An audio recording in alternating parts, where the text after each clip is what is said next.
Tensions are rising again between the so-called West and Russia, with Russian troops on the Ukrainian border and politicians of all stripes clamouring to flex their muscles. They come, fight, they destroy, they corrupt. It always ends the same. It seems like world leaders may be posturing and pushing us into another war, despite ordinary people the world over wanting peace. So, why does the threat of war never seem far away?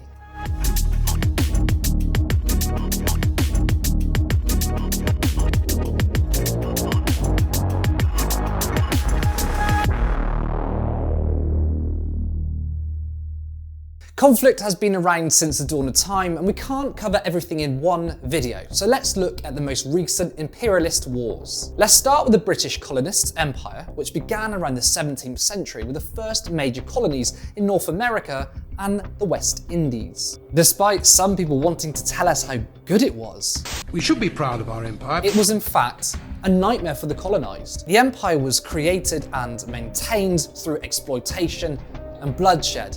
In 1562, John Hawkins was the captain of the first slave ship that set for Africa. From the mid-17th century, 3.1 million Africans were captured and taken to the Americas. As well as slavery, the British Empire was responsible for opium trading, concentration camps, famines. But what does this have to do with the wars of today?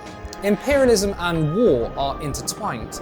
The British and the West have always had a hunger for world domination and the plunder of resources. Yesterday it was the Empire, today it's the war on terror.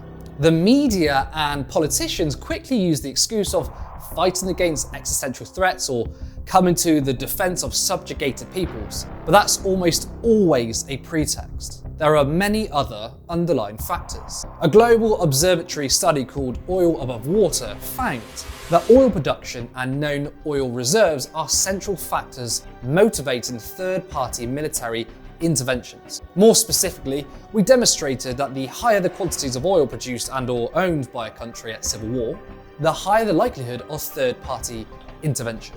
They go on to say, in periods where world oil production is concentrated in the hands of fewer countries, civil wars in oil-producing countries are more likely to attract foreign military involvement. The quest for resources has always been a major driver of war. Today, oil is a primary one. Natural gas, rare earth materials, and water could be others.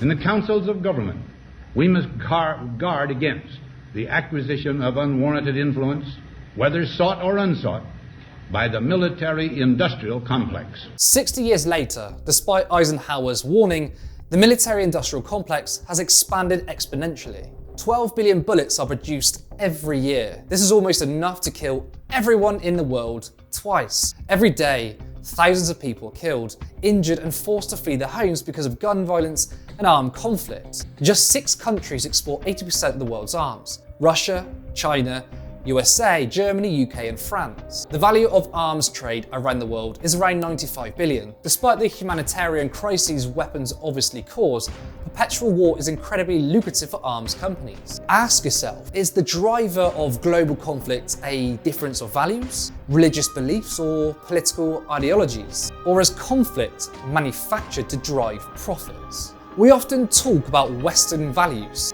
but what are those? The expansion of global capitalism by disposing democratically elected governments in favour of corporate profits? What about politicians behind the wars? What are their motivations? Let's look at Britain in the early 80s. Many argued that the catastrophic defeat for Labour in 1983 was due to its radical left-wing agenda, with the longest suicide note in history. However, what contributed to the defeat was the fact that the Labour Party split and the Social Democrats and Liberals took millions of votes and a sizable number of seats that gifted the Tories a win.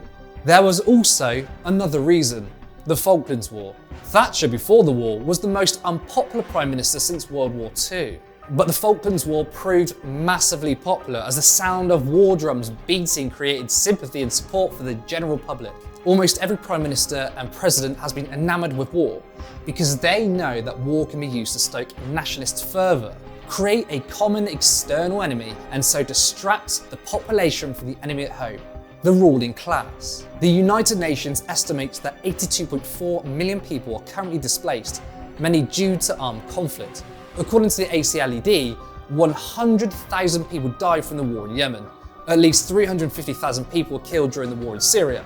The invasion of Afghanistan in 2001 saw 46,000 civilians killed and 2.2 million Afghans were displaced. According to the Bureau of Investigative Journalism, between 2010 and 2020, as many as 16,000 civilians were killed from drone strikes in Pakistan, Afghanistan, Yemen, and Somalia. Only 1.5 to 2% of drone strikes hit their intended target, meaning 98% of those killed by drones are not the intended target. They are mostly civilians deemed collateral damage. There are also the 500,000 people who died in the Iraq War in what many call the biggest disaster in foreign policy history. The bloodshed and misery that war creates in order to enrich the few, to elevate politicians and to continue the cog of the imperialist profit-making war machine must end. War, what is it good for? For the vast majority of people in the world, you guessed it, absolutely nothing. We need to combat the lies of the establishment media if we are to transform our lives and our world. Now, more than ever, the Canary is needed to speak the truth, powered by you.